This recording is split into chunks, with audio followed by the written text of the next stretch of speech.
podcasts, on stages, and in life. But when you have bestseller on it, your client is going to just really stand up and pay attention. And that's what you want. You want to grab their attention and then help them. So that's what we do. We work separately, but we work together. And so, Steve, I'll give you a chance to introduce yourself and why people need to be a best-selling author can be kicked off. All right, and I got a recording rolling of this because I did have some people ask me, "Oh, I can't be there. Can you record it?" So I've got the recording going, and it Wonderful. seems like it's capturing everybody's audio, so that's cool. Hi, everybody. My name is Steve Kidd. I'm a third generation minister and international best-selling author of 21 books and counting. I actually have 5 others that I'm working on right now. For those of you that feel like writing a book is too difficult, that'll be a challenge for you, right? I have been in business since 1987. As a marketing company is when we officially started.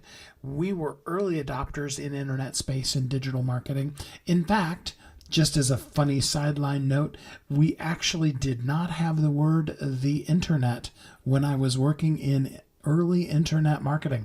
Obviously, we didn't call it internet marketing then, right?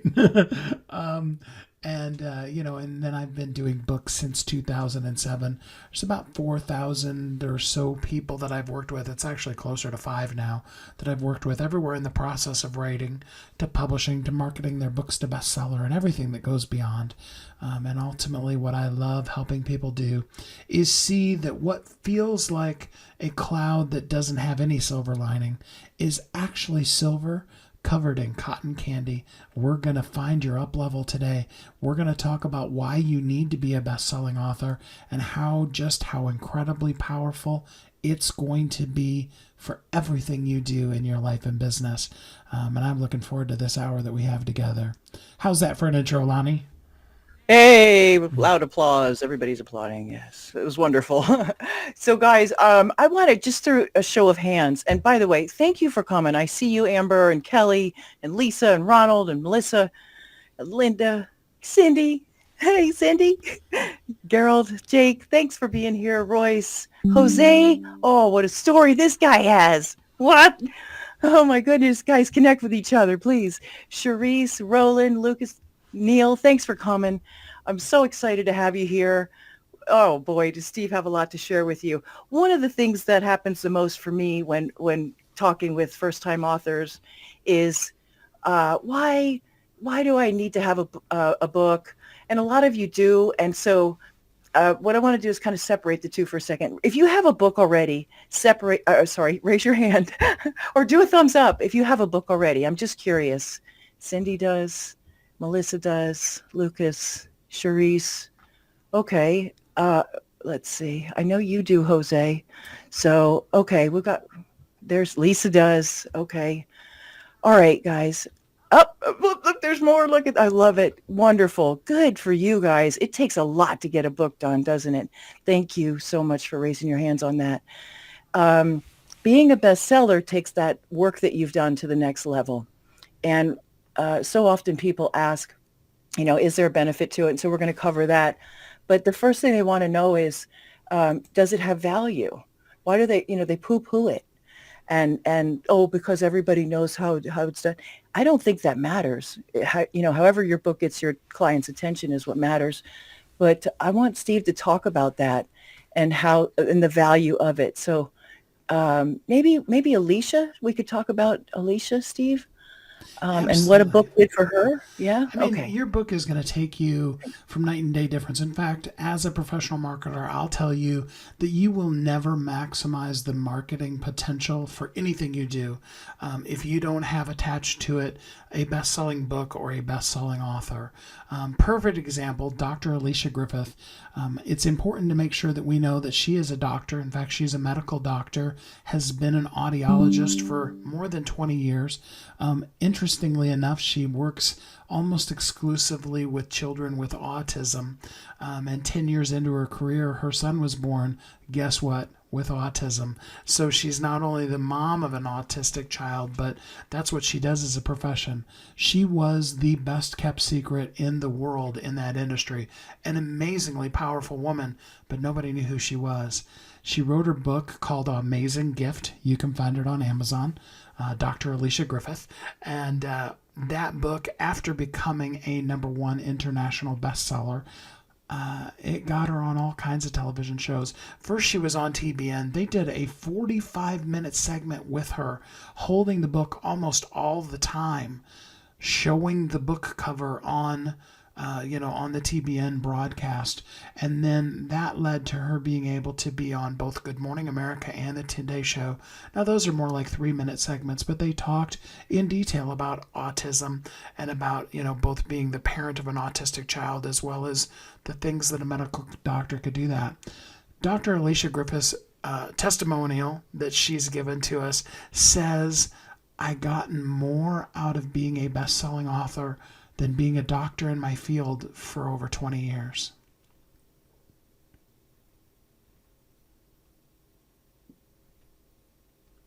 Okay, that's a pregnant pause for emphasis.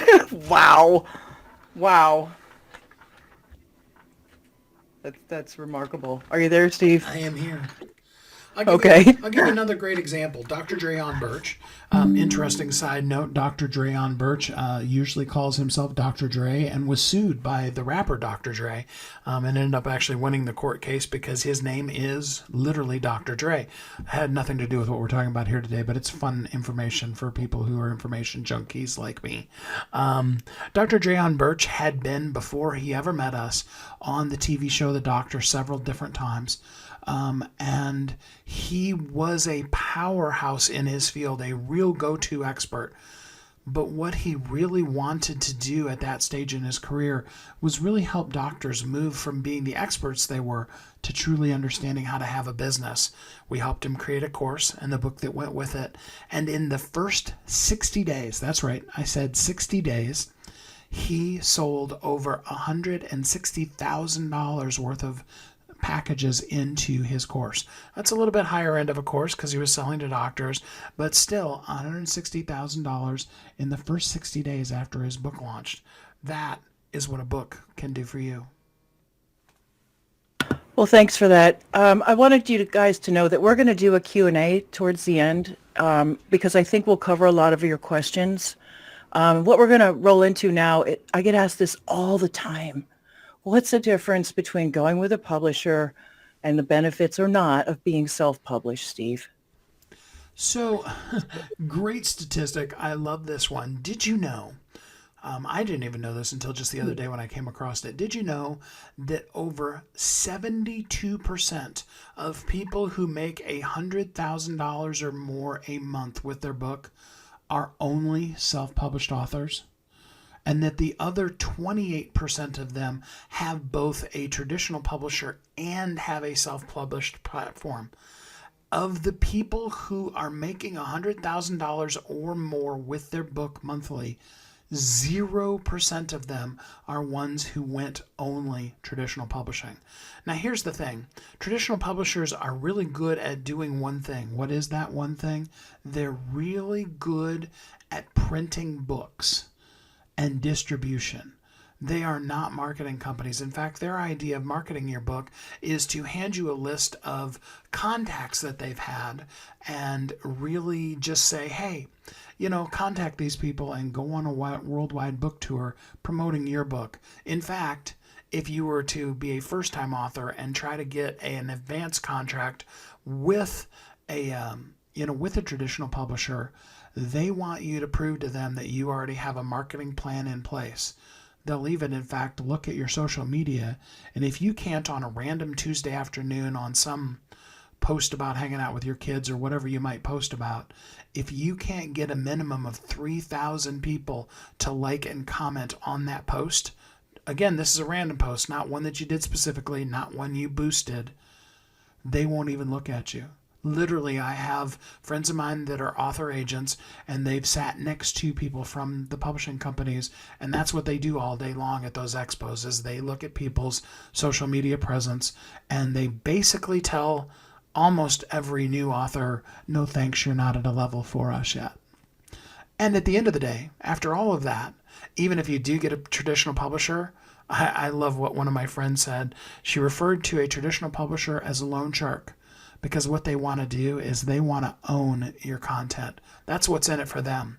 They have full rights, full exclusive rights over all of your content. And guess what? If you want to make a program out of that book, you have to get their permission to do it. And if they don't give you permission to do it, you can't teach that stuff, not even from stage. So traditional publishing may not be quite the cherry on top of the ice cream that we thought it was, besides the fact of the year to 3 year minimum that it's going to take to typically get through the process with a traditional publisher.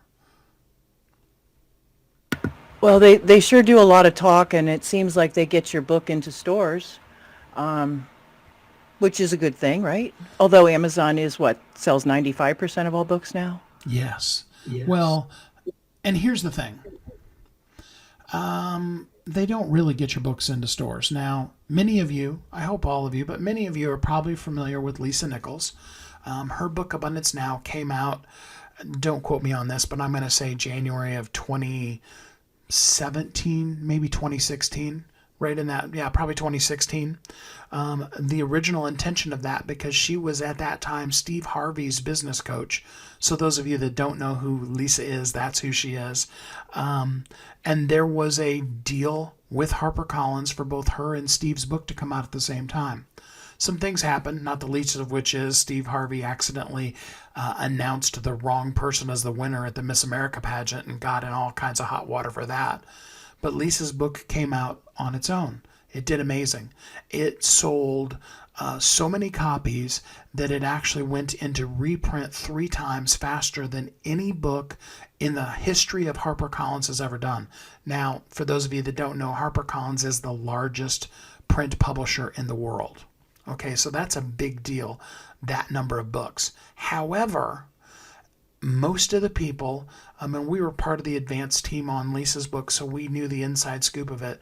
Most of the people who walked into a bookstore like a Barnes & Noble or ones like that actually had to request at the counter the book. And either A, the book was in a back room and it had been shipped to them. That was about 30 to 40% of the time. And in most of the cases, they didn't even have that book, even with as popular as it was, in stock. And they had to actually order it for them. And we actually did a whole nother campaign along that of having all the people that were part of Lisa's advanced team go into their local bookstores and ask them to order a copy of it and please put it someplace on the shelf for the new releases. And that was, by the way, Lisa's 7th book.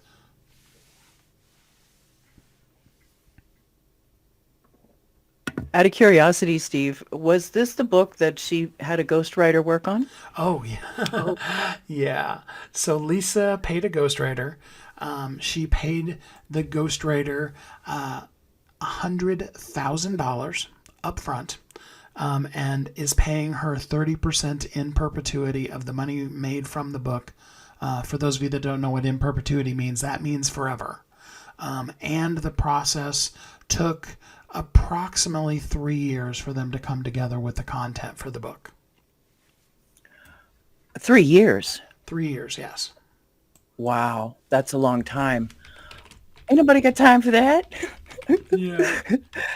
No, I like the process of interviewing a book out of somebody and then doing a few content edits, exchanges, and mostly story development.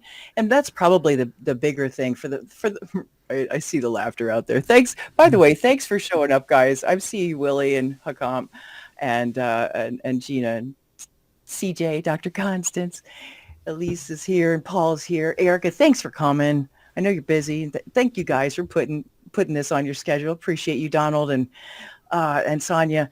With the lack of hands that didn't go up tells me people are still looking to write a book, and it's so important to get with a story development editor, a content strategist, somebody who can take a third party insight on what it is that you want to say, because they can see more than you can. That's always the case.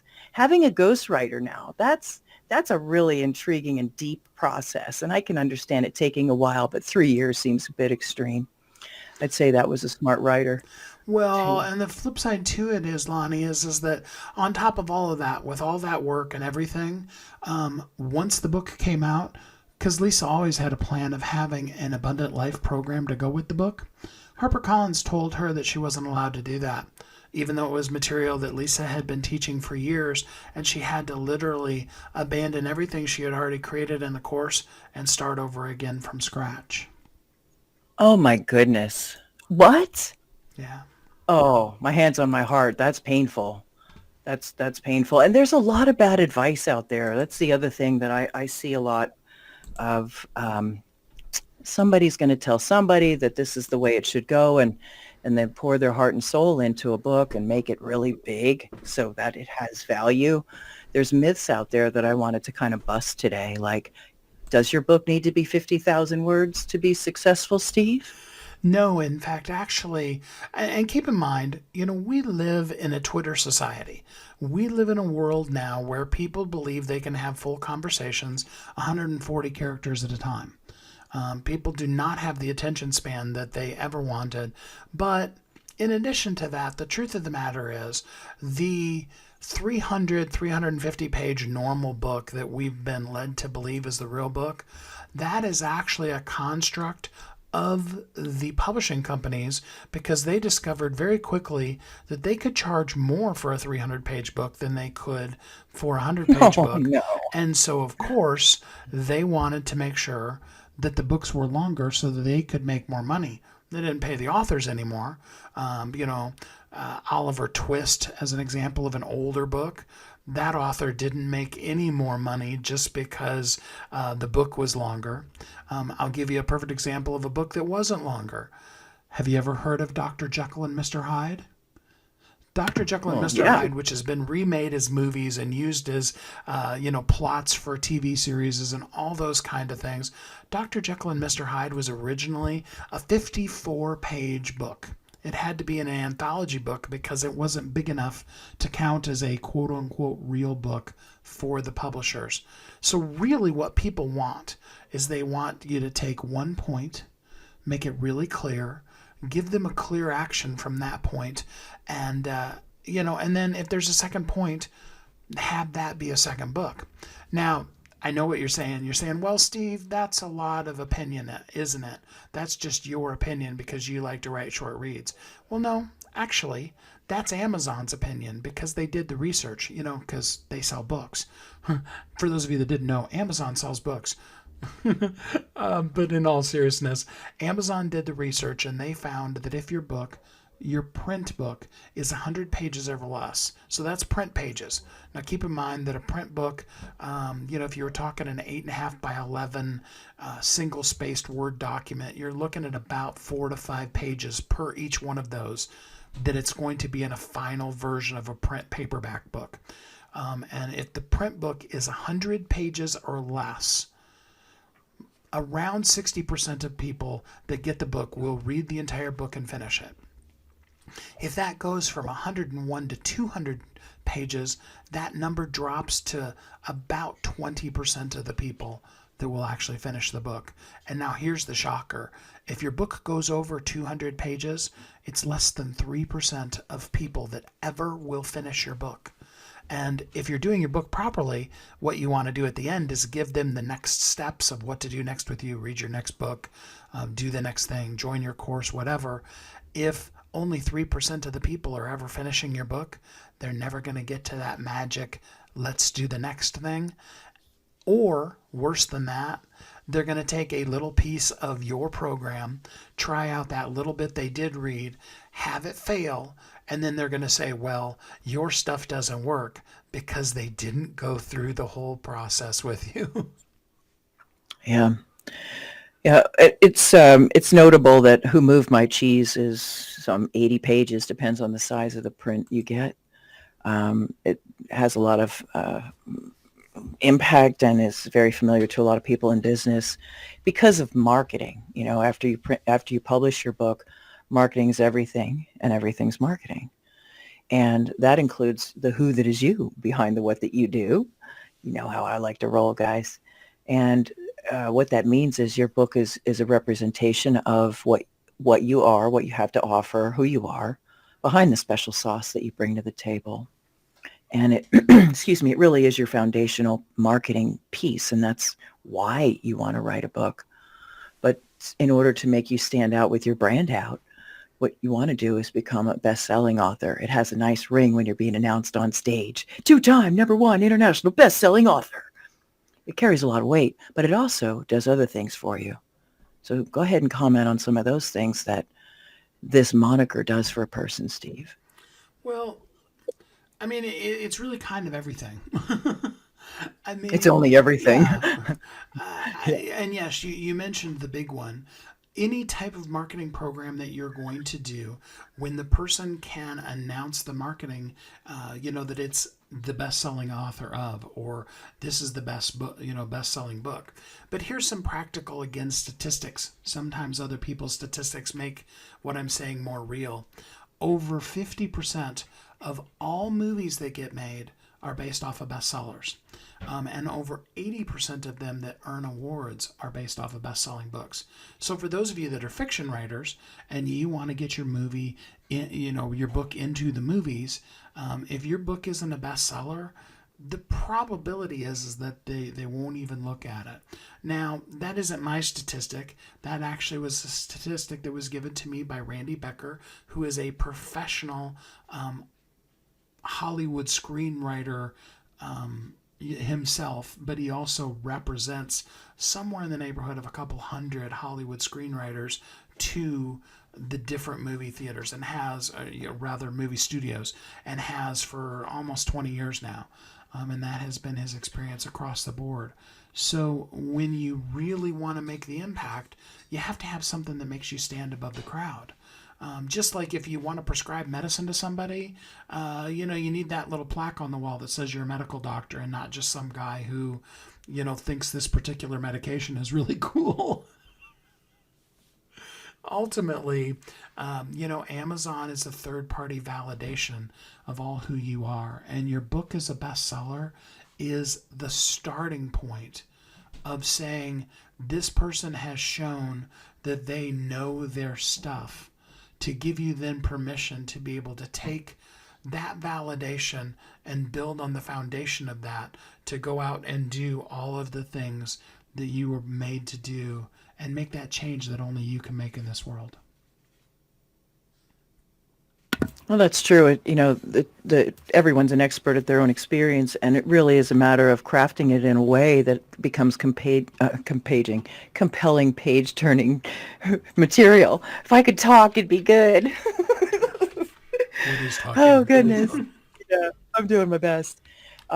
It's also a great way, as we mentioned earlier, to monetize your presence on podcasts and wherever you go, really, on stages, those kind of things. You want to share the information that you have. A book gives you instant authority, credibility, and expertise. But you really get to stand out when you have that label on the front and that title. You'll have that title forever as best-selling author. And as a result, if you say I'm going to make a course based on my best-selling book, it has a nice ring to it. It allows you to grow your speaker fees, and Well, and um, I'll even give you an example, a couple of them, Lonnie. So, number one, we had one of our authors. She had applied to a basic podcast. I'm not talking about, like Entrepreneur on Fire or one of the really huge podcasts, but just a regular basic podcast. She had applied to it 9 times and gotten turned down 9 times in a row. The only thing that changed between time number 9 and time number 10 was that in her application, she was able to say that she was the best-selling author of the book that she wanted to talk about. And she got an almost immediate response back saying, yes, we would love to have you on our show. As a podcast host, I've had a technically radio show that is also in podcast format for the last 8.5 years. I can tell you that that is an instant standout for my ability to be able to know that I can market you, is that you have that label, best-selling author. I'll give you another great example. One of our authors, she was actually a C-suite executive, so she was getting paid very well, high six-figure salary, but she really wanted to be at home, to work from home, to spend time with her kids, and make more of an impact in the world. Because the intention starting out her new business, we started with the bestseller and built a marketing campaign beyond that. She made over $100,000 her first year in business. wow, Wow. Then I love these stories. I imagine it illustrates pretty well for you guys the value of it. I've got one more for you. Um, there was I saw him on TV. My version of TV is a news channel. Whatever. I don't have a TV. It's on net. It doesn't matter where I found him. Forget it. I'll start over. Okay. This guy had a book. Bless his heart. He's in his 70s, and he wrote this book, saving the Constitution. And gee, wasn't his timing good? I mean, really. But he had this book on Amazon sitting there for about a year. When I heard him on this talk show, him out, I was compelled by his content, his angle. You know, you need to have an angle if you want to have an edge. And saving the Constitution tells me he knew an awful lot about his topic. And Lonnie, you just cut out on us. there's background noise, ma'am. Yeah. Okay, thank you. Okay, so so this wonderful older man is on a talk show every week as the, they wow. That's really breaking up. I hear sawing and Let me that's let awesome. me tell a story for you, Lonnie, since I know it. He was on the talk show every week, and yet nobody really knew him. He was the best kept secret. He had an amazing No. book. He had a following, but he didn't have a following outside of his talk show. And it was about having the ability to go beyond where he was to where he could go. You want to take it from there, Lonnie, or are you still not audioing? No, I'm good. I'm good. I love this story because he had a book placed. He had it on Amazon for a year, and he was out there talking about his topic. And once he became a best-selling author, everything changed for him. He purchased books from a publisher in his neighborhood, so he had hard copies. And what happened for him was his first lot of 600 books sold out immediately. And he hadn't sold 40 books in a year. And then he became a best-selling author. And when he, did his weekly or biweekly appearances on this talk show, he was then saying, "I'm the best-selling author of this Saving the Constitution." And bam, sales went crazy for him. He had to order 2 and 3 more lots. He was sold out for months in advance. And he wanted to do, by the way, just so you know, Amazon is print on demand, and that's cool. But you can also, and you can have author copies sent to you, and you can sign them. But he chose to go with a publisher, so he got a different rate, which is smart. If you buy in bulk and you can put them in your garage, that's a smart idea. And he would sign and mail out each one. But he'd always been offering that. As soon as he hit best-selling author, bam, sales were on. It was on and a popping. Never heard from him again. I guess he's doing great. I'm just saying, Well, it made all the difference. I'll give you another one. Pastor Andrea Humphrey had 2 or 3 books prior to when she came to us with her third book. I think it was her third book, Transformed for Purpose. We did the marketing campaign for her. Her book was number 84 out of all the books in the entirety of all of Amazon. Okay, so I'm not talking about she was in the top 100 in a category. I'm talking about she was number 84 out of all books on the whole of every book on Amazon. All right, let that sink in for a minute. What she found not only was, of course, that book sold, but people were like, "I didn't know you had a book." And then people discovered her other books, and guess what? They sold too. Now, we just lost Lonnie here for a second. Hopefully she'll be coming back, but we'll just keep talking. In the meantime, let's bring up a couple of But people. it's just on mute. Oh, your picture just disappeared. Yeah, I figured it out. Finally, I learned how to become you invisible. disappeared. You weren't there, man. It was really freaking me out. Seeing you guys get Okay, to well, see the real of us too, and that's what's fun about these new events. you want to work with people you have chemistry with, guys, especially when you're pouring your heart and soul into your project. This is your baby, and you want to work with somebody who gets you and who appreciates the path you've walked, not just some rote literary hand that's going to hand your book off to a dozen people before it gets done. That's what agencies do. Just saying. But anyway, did you want to parlay into some taking some questions, Steve? Well, I mean, I was going to do that because you had disappeared, so we can stay on track if you're still here. Well, I'm good.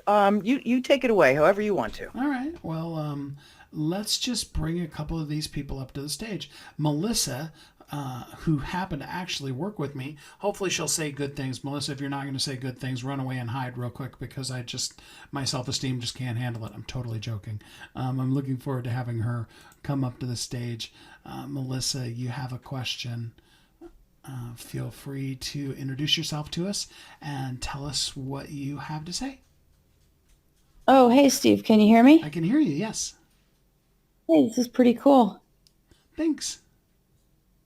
I actually didn't have my hand up. I was giving you the thumbs up, but I will say that in working with Steve, he's nothing but kind, gracious, full of information, um, did me a solid, sticks to his word. And, I had a rough end of the year last year. I lost my dad, and he was very considerate. Um, and yeah, if you have the opportunity to work with him, I would take advantage of him. He's working with a colleague of mine, Dr. David, and they're doing a lot of good things. And I think they're going to be successful. Thanks so much, Melissa. I appreciate having you here.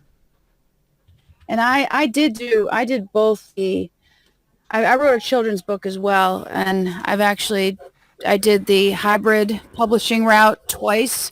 The first one was a total scam. It was under the umbrella of Author House, and I was very green, didn't know what I was doing, and signed up for a bunch of empty promises. Thankfully, I got all my money back because my former life, I wrote contracts and legal stuff for a living, but a lot of people don't read what they sign and sign up for stuff and don't realize that you're very excited because you're writing a book and you get a bunch of promises, and some people have to find out the hard way. So that you have to be very beware of. Then I signed up with a hybrid publisher.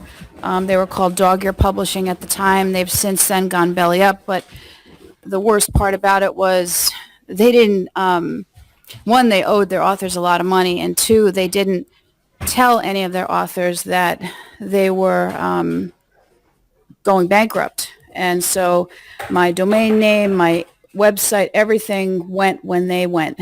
And I just had to start from scratch. So I did it through Ingram, and, which is easily done. And I used Fiverr for, as far as editing and looking to people that have good editing skills more than I do, and even some specialists, because one of my books is a memoir self-help, but it has a lot of medical information, so I had a couple nurses look at it just to make sure that all my lingo was good. And yeah, there's a lot out there if you know where to look, and a lot of people willing to help you. Get on Amazon, get to be a bestseller like Steve does, and just keep building from there. But you really have to be careful. I recently had a friend that was super excited because he said he got, quote, signed by this great publisher. And, I'm a New Yorker, the cynical part of me, I had to look. I was nosy, and it was going to cost him like 18K to publish a children's book that would cost probably a couple hundred if he did it himself. And he was just didn't want to listen, and I'm like, do what you got to do, but I was just trying to help him, so you just got to be really careful out there, Absolutely. and check people out and check for resources. And that's an important thing. Thanks for joining up here with us, Melissa. That's an important thing to mention, is the fact that you got to be careful, because if a publisher, quote unquote publisher, wants you to pay them up front for traditional publishing, that is not a traditional publishing contract. That is some form of hybrid publishing. Now, if it's a service company or a marketing company like what both Lonnie and I's companies are, that's a completely different animal. But a traditional publisher that is asking you for money up front is not really truly. Now, they may say we're affiliated with Hay House, or we're affiliated with HarperCollins, or that. And they may even have a little bit of an affiliation with that. But if they're asking for money from you as a traditional publisher up front, that would definitely be a red flag. So I have a person saying that they can't join the event in the comments. I'm not sure how we can help them, but I don't know. so let's take one. I would like to pick up on that one Yeah. point about when you self-publish, guys, that book's yours. And when you have a publisher they own you. They own it. And if they fold, like a lot of them did during the COVID stuff, so did the author's books, and that's a crying shame. So hang on to your rights and get all the royalties. You're going to have to pay for the marketing anyway. So you might as well reap the benefits.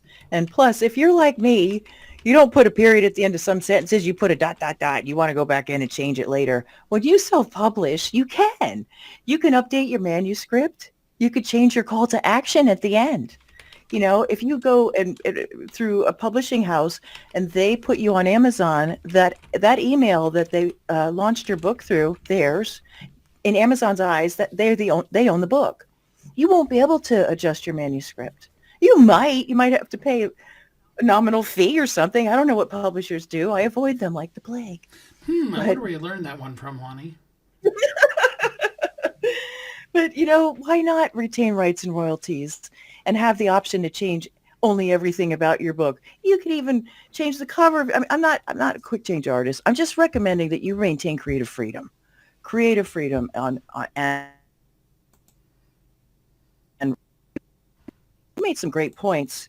How there are agencies out there. I've heard of one, and I'm not slamming anything. I'm just naming that the service that they say will do it all. But what they really do is they my friend went through this with Book Baby actually, and she ended up having to find her own editor, her own illustrator.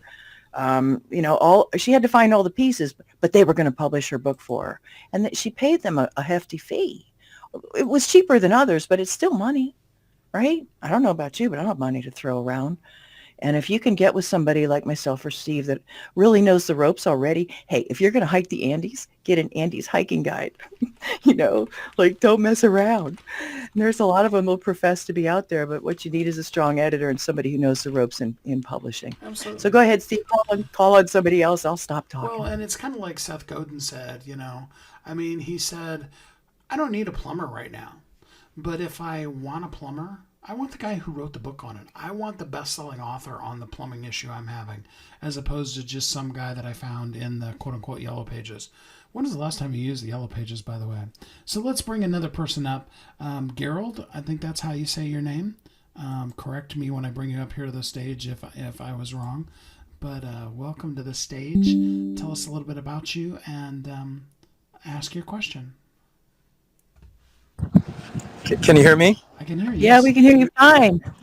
Hey, yeah. So, so it's funny. I'm coming from a total different background. I'm actually a engineer. I design healthcare facilities, hospitals. I'm the director of healthcare for the U.S. for engineering companies. So, authorship was not something that I ever thought about, but I actually run a nonprofit organization called DTR Foundation, which is an acronym for Dreams to Reality.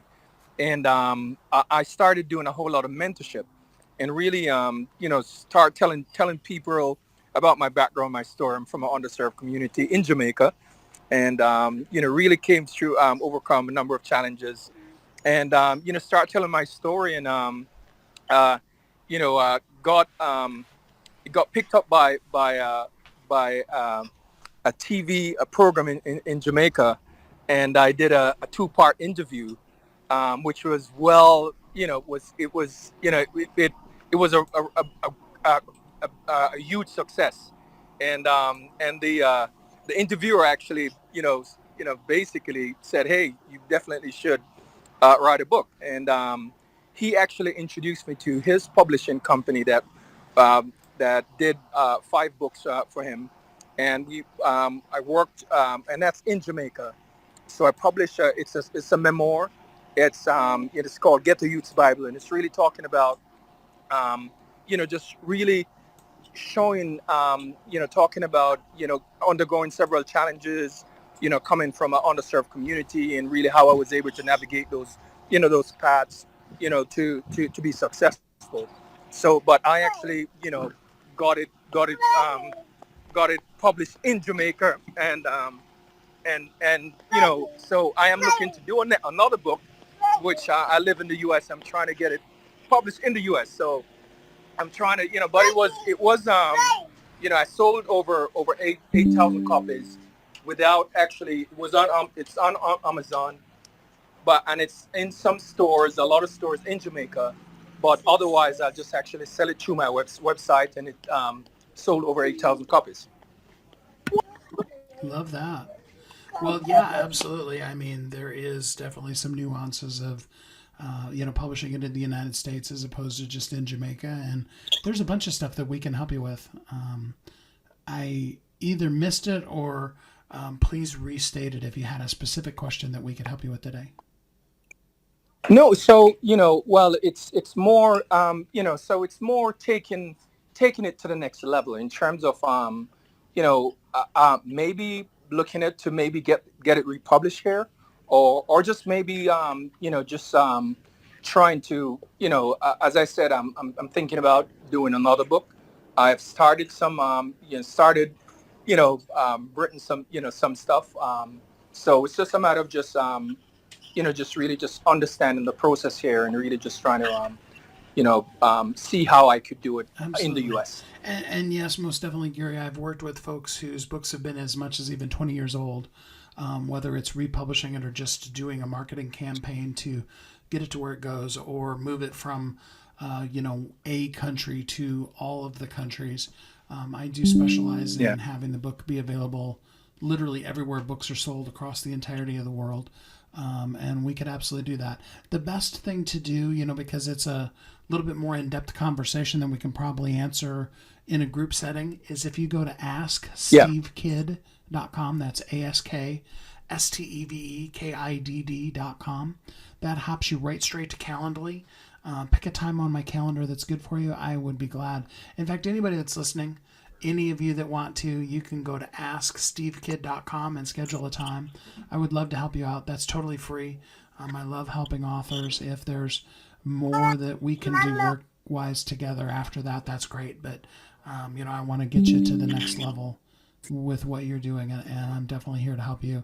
And we'll talk about it a little bit more in detail, but I do have a free gift for you that we're going to give you at the end of this time together. And part of that free gift, when you get to the thank you page, the checkout page, if you will, there's actually the link for that, so you can click on that as well.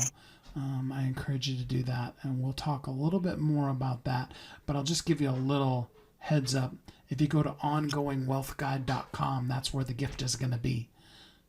With that said, Gary, thanks for coming up and asking us. I look forward to talking to you in more detail. Thank you. Appreciate it. I'll definitely go to the website. All right, so let's bring one more person up to the stage. What do you think, Lonnie? I would like to, and I also want to recognize a couple people that have been. Thanks for hanging out with all of it, with us all, you guys. And Willie has shown up, and Annie has shown up. You two are big blessings in the world, huge. Connect with the people that you see here, guys, because they all have a message to share, and they have really big hearts, and I love them all. Absolutely. And I would love to I really would bring Lisa David up. Let's see what this wonderful woman has to say. She's amazing. Absolutely. She's even got that TEDx logo back behind her. Hi, Lisa. You are on with us. I feel like I'm back in the days of radio when it's like, "Hi, you're on with Steve here on the radio." Hey, I'm a first-time caller, long-time listener. Welcome Been to the about show. 45 minutes. Welcome back to the days of radio.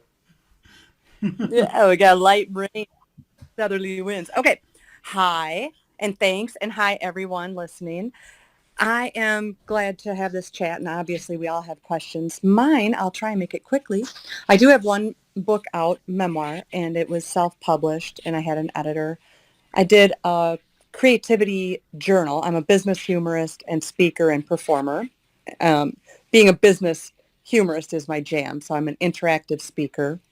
I love to leave laughter in my wake. Sometimes it's not just because I tripped on an imaginary speed bump, but I am wondering about the bestseller status. One thing I heard from someone is that, and so I'm working on my next book, which is more of a business-based book aligned with my speaking. I'm very excited to do something like that. That's new for me. And the bestseller, is it true that if you drop off the top 100 in Amazon, you can no longer use that title, or they can yank that rug out from underneath your adorable little feet? Well, I mean, no, because once you become a best-selling author, you're going to be a best-selling author for the rest of your life. I'd have to look up where Think and Grow Rich is right now today, but there was about a 50-ish year period that Think and Grow Rich was not listed on anybody's bestseller list, and that didn't make that any less of a having had been a best-selling book. Once you become a best-selling author, you are a best-selling author for the rest of your life. It would be interesting to look up books like, like say for example, the first Twilight book. You're going to make me go to the internet and actually look it up right now, which was absolutely at the time a best-selling book. But I mean, how many people do you know outside of those of us that actually used to work in that industry that are Twilight fans anymore? So yes, absolutely. Once you Are you become a bestseller, you are, you are a bestseller for the rest of your life. Well, the challenge comes in where, let's say I get my extended family and all my best friends to quick buy it for 99 cents, and that puts you on that list. And I had heard when people do it that way, if you're not still in the top 100, you cannot claim that you're a bestseller. And I'm not talking about way back with Think and Grow Rich, which was done the way it used to be done. But nowadays, of course, it's all online, smoke, mirrors, and all that. So I don't know that I feel the same about that title lately, although I want it. I want to speak to that because 18 months after publishing How to Deal with a Dumbass, it's still in the bestseller status 18 months later. And that comes from, people getting your book. That's how it stays up there. And reviews, those really matter. If you read somebody's book, do a review for them. I just reviewed yours. No, oh, you did? I can't wait to see it. So, Everybody go get that book. It's the You're best. awesome. so as there's two aspects, and you've got people that are confusing themselves in the details of things, basically. So Amazon's bestseller list is a top 100 in each category list. All right, and it updates on an hour-by-hour basis. Now, technically, it's about 8 to 12 hours behind in the U.S. and about 36 hours behind in the other international countries. But Amazon's algorithm, the core of it, is based off of relevancy and content. So therefore, when they are listing the best sellers, they are looking for what is the book that is the best seller right now. Because the truth of the matter is that Amazon's list is the only list that is statistically driven, meaning that in this particular hour, a book that's at number 2 sold more copies than a book that's at number 3. Now, in the next hour, that may not necessarily be true, and that list is going to change. But to give you as an example for the things that the people that are touting that information to you are saying, the New York Times bestseller list is based 100% off of purchases by Walmart and and other big box retailers, and has absolutely nothing to do with whether even one copy of your book ever sold. So if you really wanted to talk about a fake list, we would really be talking about the Amazon, or the New York Times bestseller list, which I was going to say, you said Amazon. It's New York Times New York bestseller Times that does that, right? Yeah, Okay. And I'll give you a good example, going back to Lisa Nichols' book. Lisa Nichols, now granted, HarperCollins put her in the wrong category and put her in direct competition with the book that Oprah was promoting that Brene Brown had just put out. But Lisa's book was number 3 statistically. It was not listed on the Amazon I'm saying it again, on the New York Times bestseller list, because Lisa sold the bulk of her books directly to her her very wide, broad audience, versus having sold them through Walmart.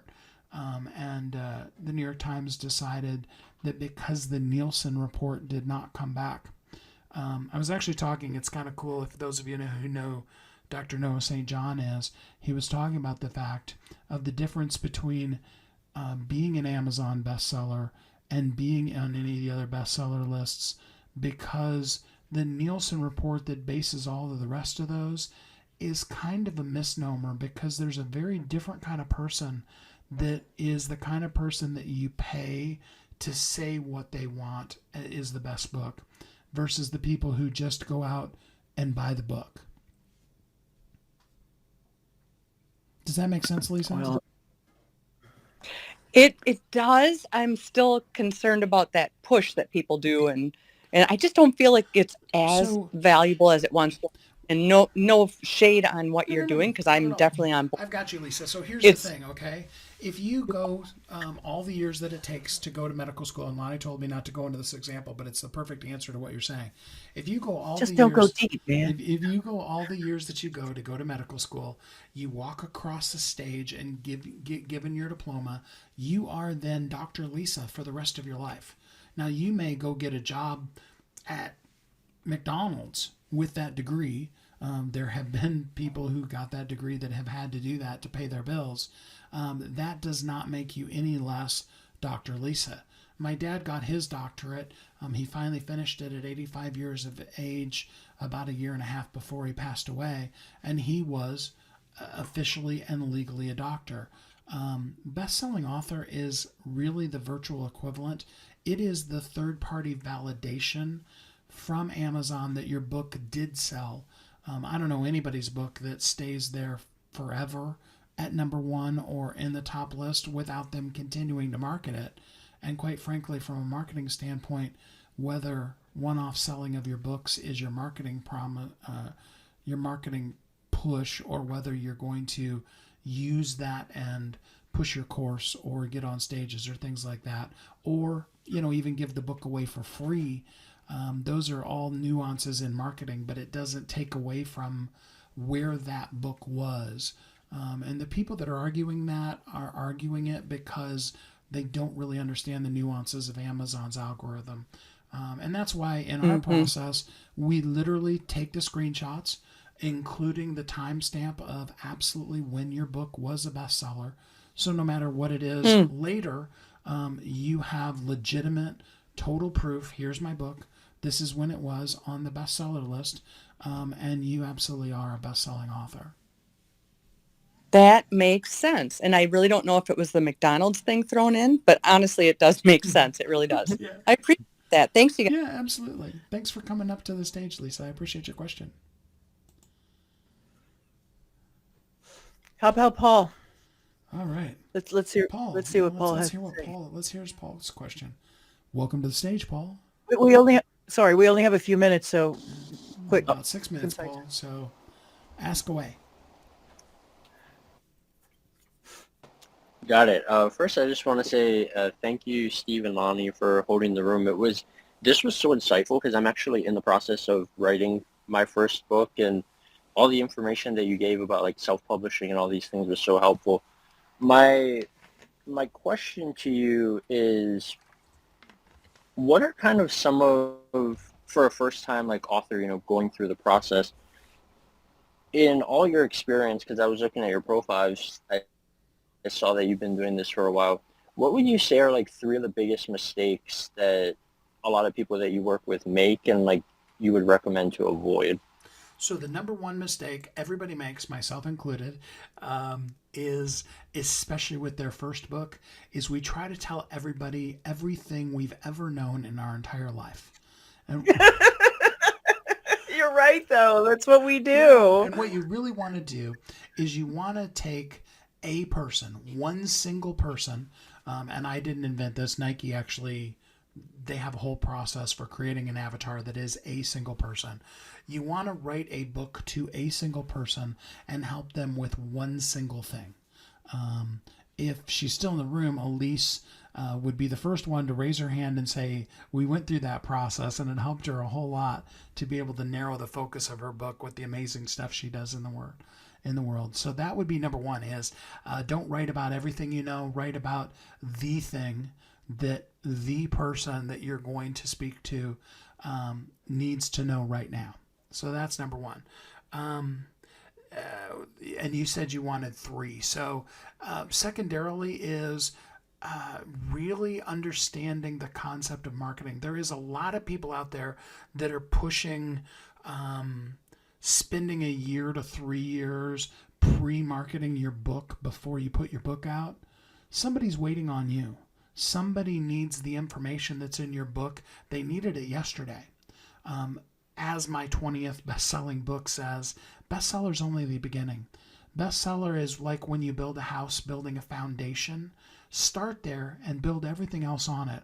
All of the things that I've done in marketing, they're all improved when we just start at the space of bestseller rather than spending 6, 8, 10 months, a year, 2 years to get to bestseller and then trying to recoup what we could have done from day one. So have in mind that you're going to launch your book with an intentional marketing, not just an announcement that the book came out, but an actual marketing campaign that is going to get your book to bestseller.